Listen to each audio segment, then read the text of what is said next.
আমি ডিভিশন হলাম, আমি চাকরি দিব হলাম, এটা আমি মেনে নিব না।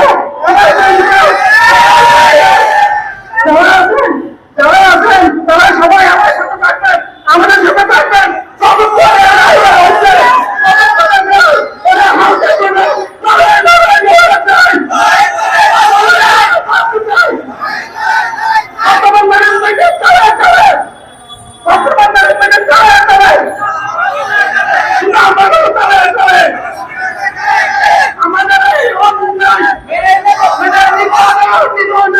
আমরা সবাই যতক্ষণ পর্যন্ত আমাদেরকে চাকরিতে মূল্য বহাল করা হবে ততক্ষণ আমরা এই সিদ্ধান্ত থেকে আমরা মেনে নিতে চাই। এই সিদ্ধান্তটা থাকবে না, আমরা সর্বোচ্চ যতটুকু যাওয়া যায়, যতটুকু আইন ক্রিয়াতে যাওয়া যায় আমরা যাবো।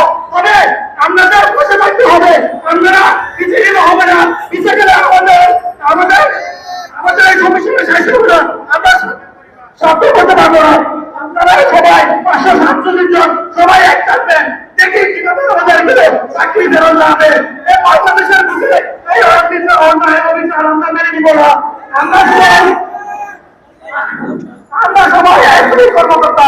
বাংলাদেশের বুকে ইউনিয়ন ব্যাংক, সুপার ইসলাম ব্যাংক তাদের অবস্থা ভালো ছিল না, লিকুইডিটি ক্রাইসিস ছিল, এবং সবাই তাদেরকে চাকরি সুযোগ করে হয়েছে, তারা একই ছিল না। আমরা একই কর্মকর্তা, আমাদেরকে ছাড়াই করা ব্যাংকের কোম্পানি আইনে কোনো কোনো কোনো নিয়ন্ত্রণ নাই। তারা আমাদেরকে কোনো কারণ না দেখিয়ে আমাদেরকে সাথে করতে পারবে না। আমরা এই দিন জানা যাচ্ছি, আপনারা সবাই এক থাকবেন, যতক্ষণ আমরা আমাদের চাকরি পূর্ণ করছি ততক্ষণ আমরা হার করবো না। আমরা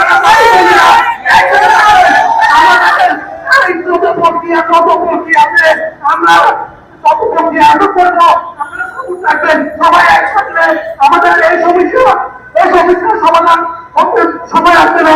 বিজয় ভাইকে উদ্দেশ্য করছি, আমরা আমাদেরকে আমাদের সাথে থাকবেন, আমাদের অন্যান্য চাপ ভুলে করবেন, এটা আপনাদের কাছে আমার দাবি। আমাদের একই সমাজের সুন্দর দিকে দেখবো, আমাদের অ্যাওয়ার্ড পেয়েছি ওদেরকে দেখবো, আপনারা একটু সহজ ভুলে করবেন। আপনারা এই অন্যায়ের মিলে নেবেন না। আপনারা যদি আমাদের পাশে না থাকেন তাহলে আমরা কোনো রকম এই সমস্যার সমাধান করতে পারবো না। মিডিয়া ভাইদের আমার সহযোগিতা আছি, মিডিয়া ভাইরা আমাদের সহযোগিতা করবেন। আল্লাহ আমরা